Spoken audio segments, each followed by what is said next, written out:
একটা কথা তোমাদের সঙ্গে শেয়ার করতে এলাম। কাল আমি একটা ভিডিও আপলোড করেছিলাম, সেখানে তো কেউ কমেন্ট করছে না, ভুলভাল করছো, যাই হোক।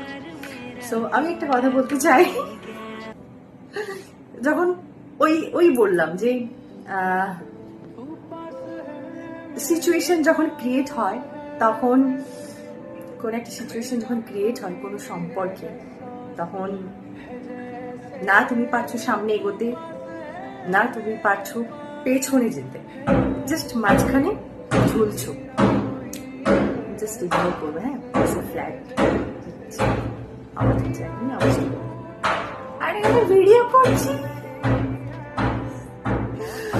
জানি না এই আওয়াজটা কখন বন্ধ হবে, তোমরা ইগনোর করো, আমার কথাতে ফোকাস থাকো। ওকে, তো যেটা বলছিলাম যে মানুষ সত্যি কথা বলতে অভিমান রাগ করে কোনো লাভ নেই। আমার ডিকশনারিতে তো নেই, কারণ আমি এটাই জানি যে মানুষ আজ আছে কাল নেই। তাই এই ইগো কোথায় যাবে, এই রাগ কোথায় যাবে? আমরা যদি ইগো রাগ মিটিয়ে সম্পর্কটাকে বাঁচিয়ে নিই বা সামনে এগোই, সেটা আমাদের জন্য বেটার হবে। আমরা ইগো রাগ রেখে হয়তো তুমি চলে গেলে বা ও চলে গেল, তখন একটা গিল্ট ফিল সারা জীবনের মতো রয়ে গেল, সেটা তোমার কাছে হোক বা সামনের জনের কাছে। তাই একদম নয়। আর আমি তো পারি না লিটারালি, সত্যি কথা বলতে। হয়তো এটা কেন জানি না, এটা করা উচিত। এটা আবার অনেকে বলে সেলফ রেসপেক্ট। এটা আমার কাছে মনে হয় এটা ইগো, এটা কোনো সেলফ রেসপেক্ট নয়। যেখানে দুজন দুজনকে ছাড়া থাকতে পারবে না, যেখানে দুজন দুজনকে ভালোবাসো, যেখানে দেখছি সবকিছু ঠিকঠাক আছে।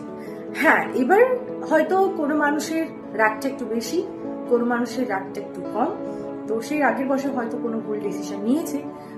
আবার রাগ ঠান্ডা হয়ে যেতে সে বুঝতে পেরেছে যে, সে হয়তো বুঝতে পেরেছে যে ভুলটা তার নয়, ভুলটা ওর। মানে অ্যাকচুয়ালি মানুষ আমরা অ্যাকচুয়ালি ভুলটা আমাদের নিজেদের কখনো দেখি না, দেখতে পাই না, এটা কেউ দেখেও না, আর আমি কোনো দেখিও না। আর আমি কোনো ভুল করতেই পারি না।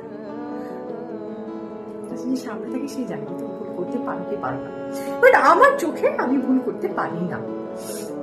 তো সেখানে যখন রাগ ঠান্ডা হয়, তখন মনে হয় যে ঠিক আছে, কিন্তু সামনের জন তো ইগো নিয়ে বসে আছে, উনি তোমাকে ইগো দেখাচ্ছে। ওকে, নো প্রবলেম।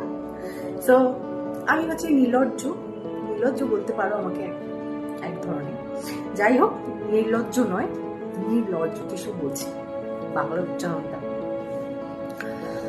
সো আমি ওসব ইগো টিগো মানি না। সত্যি কথা বলতে আমার